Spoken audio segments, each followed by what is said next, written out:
নবী আমার মদিনার বুলবুল, আমার আল্লাহ প্রেম করিয়া নামটি দিলেন হাবিবে রাসূল।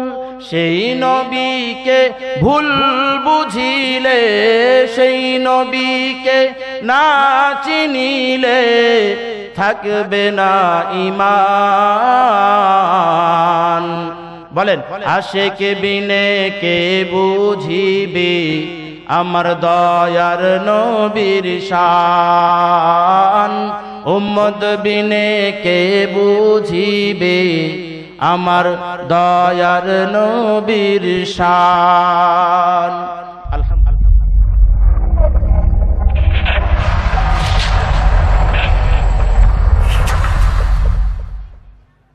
বিসমিল্লাহির রহমানির রহিম। ইন্না আরাদনাল আমানাতা আলাস সামাওয়াতি ওয়াল আরদি ওয়াল জিবাল। সাদাকাল্লাহু মাওলানাল আযীম। وقال رسول الله صلى الله عليه وسلم لا إيمان لمن لا أمانة له يا أيها الذين آمنوا صلوا عليه وسلموا تسليما। সকলে দরুদ ইব্রাহিম পাঠ করি। আল্লাহুম্মা সাল্লি আলা মুহাম্মাদিন ওয়া আলা আলি মুহাম্মাদ কামা সাল্লাইতা আলা ইব্রাহিম ওয়া আলা আলি ইব্রাহিম ইন্নাকা হামিদুম মাজিদ। আল্লাহুম্মা বারিক আলা মুহাম্মাদিন ওয়া আলা আলি মুহাম্মাদ কামা বারাকতা আলা ইব্রাহিম ওয়া আলা আলি ইব্রাহিম ইন্নাকা হামিদুম মাজিদ। আলহামদুলিল্লাহ, আল্লাহ পাক রব্বুল আলামিনের দরবারে লাখ কোটি শুকরিয়া যে আল্লাহ পাক রব্বুল আলামিন আপনাকে আমাকে বর্তমান ফিতনা ফাসাদের জামানায় যখন সারা বিশ্বব্যাপী গুনার পরিবেশ থেকে যে আল্লাহ পাক আপনাকে আমাকে বাছাই করে পৃথিবীর সর্বশ্রেষ্ঠ মজলিস হযরতে উলামায়ে কেরামের মজলিস, এমন একটি দামি মজলিসে যে আল্লাহ পাক আমাদেরকে আসার এবং বসার তৌফিক দান করেছেন, এজন্য আপনারা খুশি না বেজার? জোরে বলেন খুশি না বেজার? যদি খুশি হয়ে থাকেন সে রব্বে কারিমের দরবারে আমরা সকলে গলার আওয়াজকে ছেড়ে দিয়ে শুকরিয়া আদায় করি, বলি আলহামদুলিল্লাহ। আরো জোরে বলি আলহামদুলিল্লাহ।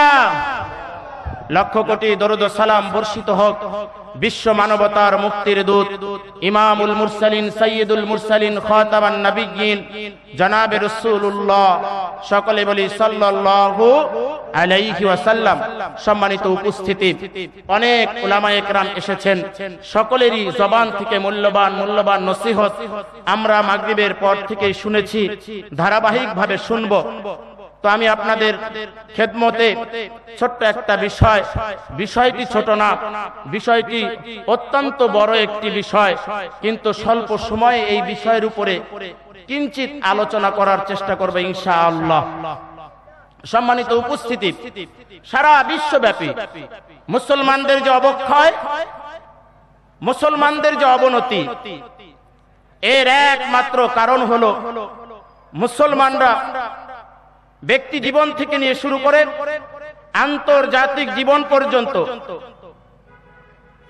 প্রত্যেকটা জায়গায় মুসলমানরা তাদের আমানতের খেয়ানতদার। কিসের খেয়ানতদার? প্রত্যেকটা মানুষ, প্রত্যেকটা মুসলমান আমানতের খেয়ানত করে, হোক সেই আমানত পারিবারিক, হোক সেই আমানত ব্যক্তিগত, হোক সেই আমানত সামাজিক, হোক সেই আমানত রাষ্ট্রীয়, হোক সেই আমানত আন্তর্জাতিক। প্রত্যেকটা জায়গায় মুসলমানরা আমানতের খেয়ানত করে, কিন্তু আল্লাহর নবী জনাবে রাসূলুল্লাহ সাল্লাল্লাহু আলাইহি ওয়াসাল্লাম বলেছেন, লা ঈমানা লিমান লা আমানাতা লাহু। আল্লাহর নবী জনাবে রাসূলুল্লাহ সাল্লাল্লাহু আলাইহি ওয়াসাল্লাম বলেন, যার ঈমান আমানতদারিতা ঠিক নাই। কি ঠিক নাই? যারা বলেন যার আমানতদারিতা কি নাই? যারা বলেন যার আমানতদারিতা কি নাই? ঠিক নাই। আল্লাহর নবী বলেন তার ঈমান নাই। তার কি নাই? যারা বলেন কি নাই? ঈমান নাই। একটি গুরুত্বপূর্ণ বিষয়, আমানতদারির অপর নাম হলো ঈমানতদারি। ঈমানদারি কি দারি? ঈমানদারি। যার আমানত ঠিক নাই, আমানতদারিতা ঠিক নাই, তার ঈমান কি নাই? ঠিক নাই। আসেন এই আমানত সম্পর্কে আলোচনা করতে গেলে সর্বপ্রথম আমাদেরকে আমানতের কয়েকটা বিষয় জানতে হবে। আমানতটা কয়েক প্রকার, সবগুলো প্রকার বলার সময়ও নেই, কয়েকটি প্রকার আপনাদের সামনে উল্লেখ করছি। এর মধ্যে এক নম্বর প্রকার হলো ব্যক্তিগত আমানত। ব্যক্তিগত কি? যারা বলেন ব্যক্তিগত আমানত। দ্বিতীয় নাম্বার পারিবারিক আমানত। দ্বিতীয় নাম্বার কি? পারিবারিক আমানত। এই দুইটা বিষয় নিয়ে আপনাদের সামনে কথা বলবো ইনশাআল্লাহ। ব্যক্তিগত আমানত কি? আমানত বলা হয় যেই জিনিসের মালিক সে নিজে নয়, তার কাছে জমা রাখা হয়েছে। যেই জিনিসের মালিক সে নয়, তার কাছে কি রাখা হয়েছে? যারা বলেন কি রাখা হয়েছে? জমা রাখা হয়েছে। এবার আপনারা বুঝে থাকলে বলেন, আমার এই 3.5 হাত বডি, মাথার তালু থেকে নিয়ে পায়ের চাঁদি পর্যন্ত আমার শরীরের অঙ্গ প্রত্যঙ্গ গুলো কে দান করেছে?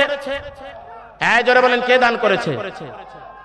এই 3.5 হাত বডির মালিক আমি? আমরা নিজে না? এই 3.5 হাত বডির মালিক কে? আল্লাহ।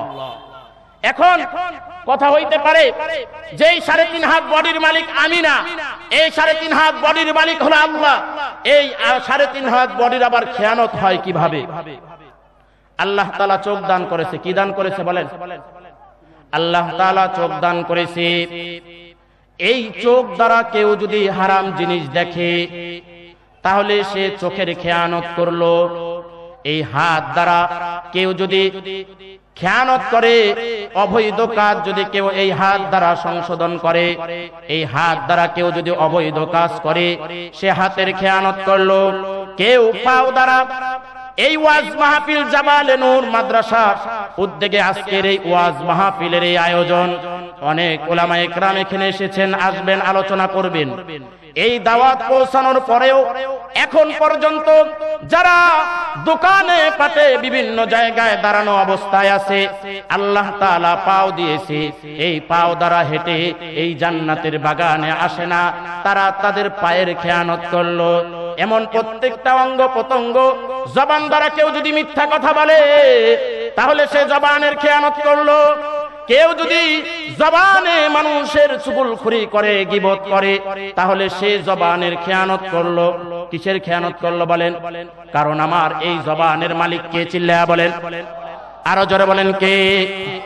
তাহলে আমার জবান থেকে যে কথাটা বাইর হবে, অবশ্যই এই কথাটা কার হতে হবে? জোরে বলেন কার হতে হবে? আমার এই চোখ কে দান করেছে? জোরে বলেন কে দান করেছে? আল্লাহ। অবশ্যই আমার এই চোখ দ্বারা যেটা দেখতে পারবো, দেখতে চাইবো, অবশ্যই এই দেখাটা আমার রবের চাহা, আমার রবের ইচ্ছাই হতে হবে। আল্লাহ তাআলা পাও দান করেছে। ইচ্ছা করলেই পাও দ্বারা হাটে গানের মঞ্চে যাওয়া যায় না। ইচ্ছা করলেই মন চাইলে যত্রতত্র পাও ব্যবহার করে হাঁটা যায় না। কারণ এই পায়ের মালিক আমি না। চিল্লায়া বলেন এই পায়ের মালিক কে? আরো জোরে বলেন এই পায়ের মালিক কে? আল্লাহ। আমার 3.5 হাত বডির মালিক আল্লাহ। আমার 3.5 হাত বডি যখন আমি রব্বে কারিমের চাওয়া এবং ইচ্ছায় পরিচালনা করব, তখন আমি 3.5 হাত বডি অর্থাৎ ব্যক্তিগত আমানতের হেফাজত করলাম। আর যদি 3.5 হাত বডির আমানতের হেফাজত আমি না করতে পারি, তাহলে আমার নাম আর ইমানদারের খাতায় থাকবে না। চিল্লায়া বলেন ঠিক কিনা? এটার নাম হলো ব্যক্তিগত আমানত। কি গত আমানত? যারা বলেন কি গত আমানত? দান করেছেন কে? চিল্লায়া বলেন কে দান করেছেন? আল্লাহ। দ্বিতীয় নাম্বার পারিবারিক আমানত। দ্বিতীয় নাম্বার কি? যারা বলেন দ্বিতীয় নাম্বার পারিবারিক আমানত। পারিবারিক আমানত এটা আবার কোন বিষয়? প্রশ্ন জাগতে পারে কি পারে না? পারিবারিক আমানত হলো সন্তান। যারা বলেন পারিবারিক আমানত কি? যারা বলেন পারিবারিক আমানত কি? সন্তানের মালিক কি তার বাবা? কথা বলে না। তার বাবা, তার মা, তার দাদা, তার নানা, না সন্তানের মালিক কে? চিল্লায় বলেন না কে? আল্লাহ তাআলা হলো সন্তানের মালিক। এই জন্যই তো দেখবেন এক ভাই বিবাহ করেছে, 10 বছর সময় চলে গিয়েছে, একজন সন্তান হয় নাই। আর এক ভাই 2 বছর 3 বছর বিবাহ শাদী করেছে, আল্লাহ তাআলা তার ঘরে 2টা সন্তান দিয়েছে। চিল্লায় বলেন সন্তান দেওয়ার মালিক কে? আল্লাহ। এই সন্তান দেওয়ার মালিক আল্লাহ। কেউ যদি এই সন্তানকে আল্লাহ তাআলাকে চিনাইতে ব্যর্থ হয়, আল্লাহ তাআলার কালাম শিখাইতে ব্যর্থ হয়, নবীর পরিচয় শিখাইতে ব্যর্থ হয়, নবীকে চিনাইতে ব্যর্থ হয়, তাহলে সে সন্তানের খেয়ানত করলো। এই জন্যই সন্তানকে কেউ যদি দিন না শিখায়, এই সন্তান দিন না শেখার কারণে দুনিয়ার গুনার পরিবেশে নিজেকে জড়ায়া যখন জাহান্নামে যাবে, তখন এই সন্তান আল্লাহকে ডাক দিয়া বলবে, ওগো আল্লাহ, আমার বাবা মা আমাকে দিন শিখায় নাই, ডাক্তার বানাইছে। আমার বাবা মা আমাকে হাফেজ বানায় নাই, আমাকে আলেম বানায় নাই, ইঞ্জিনিয়ার বানাইছে। ও আল্লাহ, বাবা মার কারণে আজকে আমাদেরকে জাহান্নামে যাইতে হইতেছে। ওগো আল্লাহ, জাহান্নামে যদি আমাদেরকে যাইতেই হয়, তাহলে আমার বাবা এবং মাকে জাহান্নামের গেটের মধ্যে শোয়া রাখেন। তাদের কলিজার উপরে পাড়া দিয়া আমি সন্তান জাহান্নামে প্রবেশ করব। এই জন্য দস্তজোড়া বলেন, সন্তানকে দিন শিখানোর দরকার আছে না নাই? সন্তান যদি দিনদার না হয়, সন্তান যদি পরহেজগার না হয়, নেক সন্তান হলো সাদকায়ে জারিয়া। জোরে বলেন নেক সন্তান কি? জোরে বলেন নেক সন্তান কি? সন্তান একদিন দুনিয়াতে থাকবে, বাবা মা যেই সৎ কাজগুলো সন্তানকে শিখাইলো, বাবা মা 2 দিন পরে অন্ধকার কবরে ঘুমায়া থাকবে। এই সন্তান যতগুলো নেক কাজ করবে, এই প্রত্যেকটা নেক কাজের হিস্সা এবং অংশ আল্লাহ তাআলা তার কবরের মধ্যে পৌঁছায়া দিবে।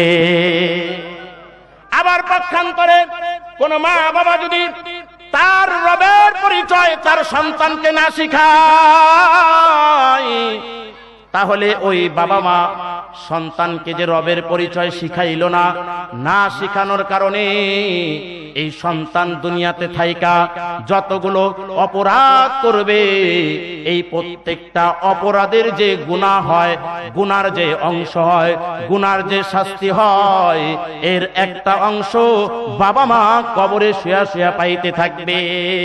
এই জন্য নেক সন্তান যেমন সদকায়ে জারিয়া, সন্তান নেক কাজ করলে ফল যেমন বাবা মা কবরে পায়, ঠিক তেমনি ভাবে যদি বদ কাজ করে, এই বদ কাজের প্রভাবও বাবা মার কবরের মধ্যে চলে যাবে।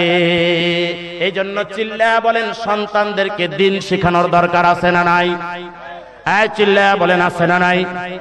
এই জন্য দোস্ত শুনেন, এক আল্লাহর ওলি, তার নিয়মতান্ত্রিক অভ্যাস ছিল। আল্লাহর ওলি যখন কোন কবরস্থানের পাশ দিয়া আল্লাহর ওলি যাইতো, কবরস্থানের পাশে দাঁড়ায়া আল্লাহর ওলি কবরস্থানের সমস্ত মাইয়েত যারা শায়িত আছে তাদের জন্য কয়েকবার সূরাতুল ফাতিহা, সূরাতুল ইখলাস, কয়েকবার দরুদ শরীফ পড়া কবরস্থানের সমস্ত মাইয়েতদের জন্য আল্লাহর ওলি সওয়াব রেসানি করত। আল্লাহর ওলির একটা অভ্যাস ছিল, কারণ সওয়াব এমন একটা জিনিস, মানুষ যখন দুনিয়া থেকে চলে যায়, কবরে যখন মানুষ চলে যায়, সওয়াবের বিকল্প আর কিছু নাই। কারণ কবরে ক্ষমতা চলে না। কি বলেন চলে? কে আমলিগ, কে বিএমপি চলবে? কে কত কোটি টাকার মালিক চলবে? চলবে না। কবরে কবরে মাইয়েতের সাথে ফেরেশতারা তাদের যে আচরণ কোয়ালিটি থাকবে এটা নির্ধারণ করবে, এটা নির্ণয় হবে এই মাইয়েত কতটুকু নেক কাজ করেছে আর এই মাইয়েত কতটুকু বদ কাজ করেছে। এই জন্য দোস্ত, আল্লাহর ওলির অভ্যাস ছিল কবরস্থানে যত মাইয়েত ঘুমায় সমস্ত মাইয়েতদেরকে কিছু কুরআনুল কারীমের তেলাওয়াত কইরা কিছু সওয়াব মাইয়েতদের কবরে পাঠায় দিত। আল্লাহর ওলির এটা ছিল অভ্যাস। কি ছিল? আল্লাহর ওলিরা কিন্তু আল্লাহ না, কিন্তু আল্লাহ থেকে তারা খালি না। কারণ যারা আল্লাহ ওয়ালা হয় তাদের সম্পর্ক থাকে কার সাথে? জোরে বলেন, হ্যাঁ জোরে বলেন, কার সাথে? আল্লাহর ওলিদের সম্পর্ক থাকে আল্লাহর সাথে। এই জন্য দুনিয়াতে যদি কোনো বন্ধু থাকে তাহলে বন্ধুকে বন্ধু গোপন কথা বলে কি বলে না? গোপন বিষয় পরামর্শ করে কি করে না? ঠিক তেমনি ভাবে আল্লাহর ওলিদের সম্পর্ক যখন আল্লাহর সাথে, আল্লাহ তাআলা তার বন্ধুদেরকেও দুনিয়াতে বসায়া বিশেষ বিশেষ গুরুত্বপূর্ণ জিনিস তাদেরকে দেখায়। আল্লাহর ওলির অভ্যাস কোরআন তেলাওয়াত কইরা সওয়াব পৌঁছাইবে। আল্লাহর ওলি এশারের নামাজ পড়া রাত্রে যখন ঘুমায়া গেছে দোস্ত, মনোযোগ সহকারে শুনবেন। আল্লাহর ওলি রাত যখন গভীর হয়, রাতের ওজিফা আদায় কইরা আল্লাহর ওলি গভীর ঘুমে যখন বিভোর, আল্লাহ তাআলা তার বন্ধুকে আল্লাহর ওলিকে স্বপ্নে দেখাইতেছে। আল্লাহর ওলি স্বপ্নে দেখে আজকে দিনের বেলা যে কবরস্থানের পাশে দাঁড়ায়া কয়েকবার সূরাতুল ফাতিহা তেলাওয়াত করেছি, সূরাতুল ইখলাসের তেলাওয়াত করেছি, দরুদ শরীফ পাঠ করেছি, এই সওয়াবগুলা আমি যে মাইয়েতদের কবরের মধ্যে পৌঁছাইলাম, এই সওয়াবগুলো কবরস্থানের এক কোণে অনেকগুলো ফেরেশতা এই সওয়াবগুলা গাঁটটি বাইন্দা কবর ছোট্ট ছোট্ট টুকরা করে জমা করে রাখছে। আল্লাহর ওলি স্বপ্নে যোগে দেখে কবরস্থানের সমস্ত মাইয়েতগুলা সওয়াব নেওয়ার জন্য লাইন ধরে দাঁড়াইছে। কি নেওয়ার জন্য বলেন? জোরে বলেন, কি নেওয়ার জন্য? দোস্ত বুঝেন, দুনিয়াতে রিলিফ নেওয়ার জন্য মানুষ লাইনে দাঁড়ায় কি দাঁড়ায় না? কথা বলে না, দাঁড়ায় কি দাঁড়ায় না? ওই রিলিফের টুকলার মধ্যে কি থাকে? সর্বোচ্চ 500 টাকার প্যাকেজ থাকে, অথবা এর চাইতেও বেশি যদি হয় তাহলে 1000। কি বলেন? এর বেশি তো থাকে না। কারণ নেতারা চাটতে চাটতে একটা আমের আঁটি কয়বার চাটা যায়? কারণ বাংলাদেশের নেতা খেতা যারা আছে তারা এই রিলিফের মাল যখন মেন কেন্দ্র থেকে আসে তখন থেকে চাটা শুরু হয়। তৃণমূলের একটা চামচা পর্যন্ত এই রিলিফের টুকলাটা চাটে। কি বলেন, চাটে কি চাটে না? তো দোস্ত বলতেছিলাম, আল্লাহর ওলি স্বপ্নে যোগে দেখে যে কবরস্থানে সওয়াবের টুকলাগুলা বানায়া ফেরেশতারা বিতরণ করতেছে। কবরস্থানের সমস্ত মাইয়েতগুলা সওয়াব নেওয়ার জন্য লাইনে দাঁড়ায়া গেছে। কেনই বা দাঁড়াবে না? কারণ কবর তো এমন একটা জায়গা, ওই জায়গায় কে আমলিক করে গেল, কে বিএমপি করে গেল, এই পরিচয় কবরে চলবে না। কবরে পরিচয় চলবে, কবরে পাওয়ার চলবে একমাত্র নেক আমলের। যে যতটুকু নেক আমল কইরা দুনিয়া থেকে বিদায় নিতে পারবে, কবরে তার জন্য ততটুক নাজ নিয়ামতের ব্যবস্থা থাকবে। যদি নেক কাজ কইরা কবরে যায় তাহলে তার কবরটা হবে আলো উজ্জ্বল, আর যদি বদ কাজ করা যায় তাহলে তার কবরটা হবে অন্ধকারে আচ্ছন্ন। ঠিক কিনা বলেন? শুধু আচ্ছন্ন হবে তা নয়, যখন একটা বদকারকে কবরের মধ্যে শোয়ানো হয়, কবরের দুই পাশের মাটি এমন জোরে চাপ মারে দোস্ত, আমরা সকলে কেচি গেট দেখেছি। কেচি গেট যখন খোলা হয় তখন তার পাতিগুলা একটা আরেকটার ভিতর থেকে খোলা যায়, আবার যখন কেচি গেটটা চাপানো হয় তখন একটা পাতি আরেকটা পাতির ভিতরে ঢুকে যায়। দোস্ত ঠিক তেমনি যখন কোন বৎকারকে কবরে রাখা হয় তখন দুই পাশের মাটি এমন জোরে চাপ মারে, এক পাজরের হাড্ডি আর এক পাজরের ভিতরে টাস টাস করে ঢুকে যায়। এজন্য দোস্ত কবর ভয়ানক ঘর। কবরে কোনো প্রভাব চলে না, কবরে কোনো ক্ষমতা চলে না, কবরে একমাত্র প্রভাব চলে ইমানদারের, একমাত্র প্রভাব চলে নেক কাজের। ও দোস্ত বলতেছিলাম কবরে অন্য কিছুর প্রয়োজন নাই। কবরে যারা ঘুমায় থাকে তাদের শুধু সওয়াবের প্রয়োজন। বলি লক্ষ্য করে দেখে কবরস্থানের এক কোণে এক বুড়ি মা বসে আছে, তার কোনো সওয়াবের দরকার নাই। কিসের দরকার নাই? আচ্ছা বলেন কবরে সবার কি দরকার? জোরে বলেন কি দরকার? আল্লাহর ওলির কৌতূহল জানলো কি ব্যাপার? কবরে তো সওয়াব ছাড়া অচল। এই বুড়িমার আবার কোন আমল আছে? এই বুড়িমার আবার কোন আমল দুনিয়াতে করে আসলো যে তার আর কোন সওয়াবের দরকার নাই? আল্লাহর ওলি ওই বুড়িমাকে স্বপ্নে যোগে জিজ্ঞাসা করতেছে, ও মা, কবরস্থানের সমস্ত মাইয়েত গুলা সওয়াব নেওয়ার জন্য লাইনে দাঁড়াইলো, ও মা তোমার কোন আমল দুনিয়াতে তুমি কইরা আসছো? আজকে এই বিপদের মুহূর্তে তোমার সওয়াবের দরকার নাই। বুড়িমা ডাক দিয়া বলে, ওগো আল্লাহর ওলি, আমার আজকে লাইন ধরা এই সওয়াবের প্রয়োজন নাই, কারণ আমি দুনিয়াতে থেকে যখন এসেছি, আমি দুনিয়ায় আমার একজন নেককার পরহেজগার একটা সন্তান দুনিয়ায় আমি রেখে এসেছি।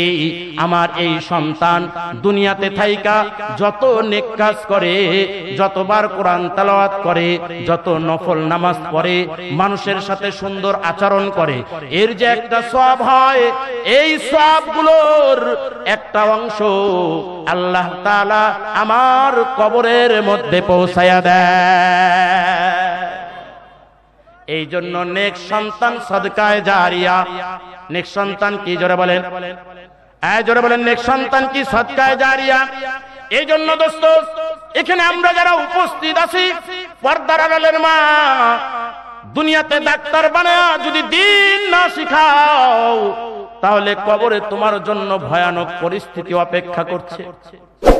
সন্তানকে যদি দিন না শিখাও তাহলে রবকে সে চিনবে না, রবের সাথে সে প্রেম করতে ব্যর্থ হবে।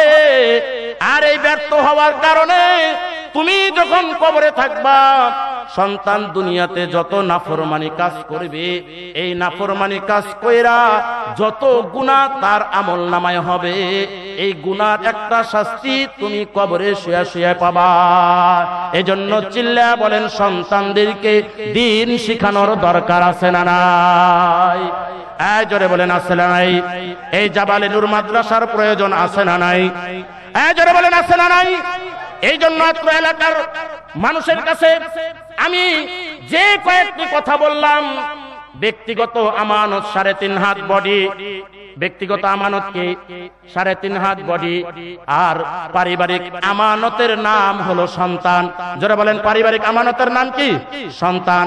আর একটা আমানত আছে, যেই আমানতটা আমাদের প্রত্যেকের ঘাড়ে, এই আমানতের বোঝা আমাদের প্রত্যেকের ঘাড়ে। এটা আর কিছু না, এটা হলো আমার রবের কালাম। জোরে বলেন কার কালাম? জোরে বলেন কার কালাম? এই কোরআন সারা পৃথিবীর কাছে আমানত, সারা পৃথিবীর মানুষের কাছে আমানত। কারণ কি?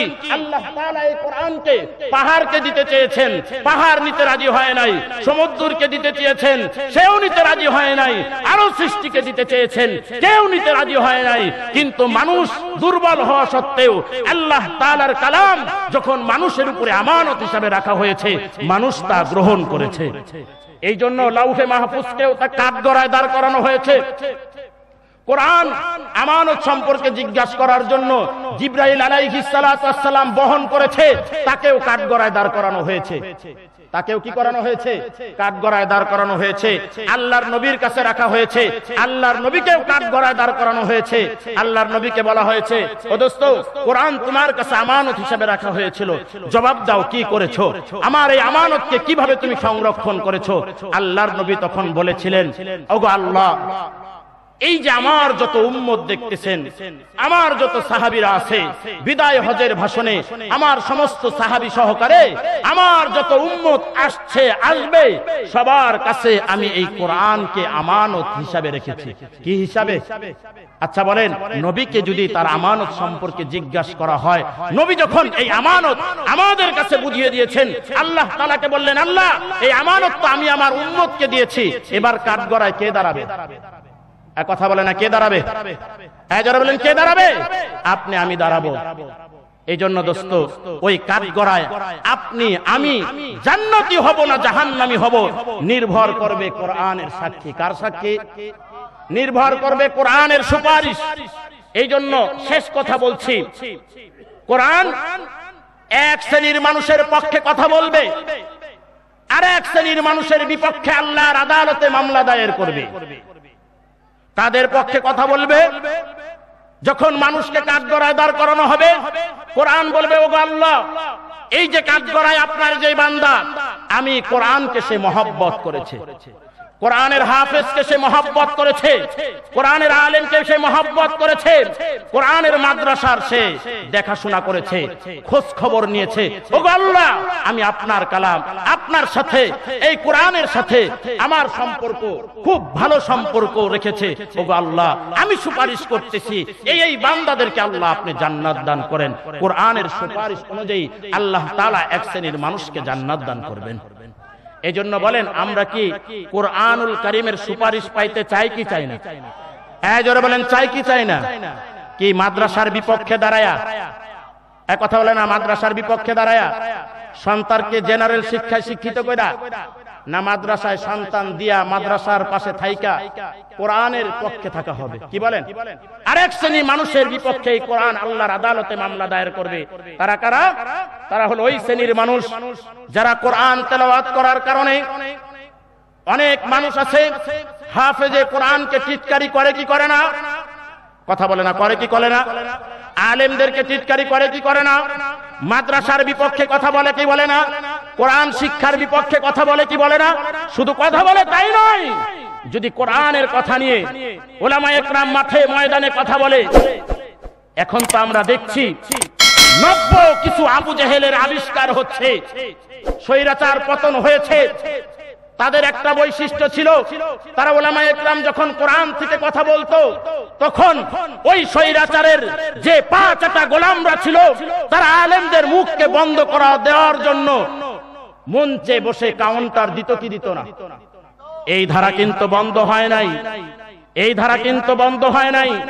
এখনো কিছু মানুষ প্রস্তুতি নিচ্ছে কোরআনের হক কথা যেন বলতে না পারে, কোরআনের পক্ষে যেন আলেমরা মাঠে ময়দানে কাজ করতে না পারে, মাঠে মঞ্চে যেন উলামায়ে কেরাম কাজ করতে না পারে, কোরআনের আইন যেন এদেশে বাস্তবায়ন না হয়। এক শ্রেণীর মানুষ এখনো কাজ করছে কি করছে না? হ্যাঁ বলেন, করছে কি করছে না? শুরুতেই আমাদের তাদেরকে প্রতিহত করতে হবে। করবো তো ইনশাআল্লাহ, করবো তো ইনশাআল্লাহ। প্রতিহত করতে গেলে আমাদের যেই কাজ করতে হবে, উলামায়ে কেরামের হাতকে শক্তিশালী করতে হবে। করবো তো ইনশাআল্লাহ। আল্লাহ পাক রব্বুল আলামিন আমাদের সকলকে আজকের এই কথাগুলো, এই স্বল্প সময় গুরুত্বপূর্ণ যে কথাগুলো বললাম, আল্লাহ পাক আমল করার তৌফিক দান করুক। আল্লাহ তাআলা এই মাদ্রাসাকে কবুল করুক। হযরত আমার উস্তাদ তার হাত দিয়েই রাস্তা থেকে ধরে মাদ্রাসায় ভর্তি করাইছে। আজকে আল্লাহ তাআলা তাদের দোয়ার বরকতে বিভিন্ন জায়গায় বিভিন্ন প্রতিষ্ঠানে আল্লাহ তাআলা ঘোরাচ্ছেন, হযরতের দোয়া।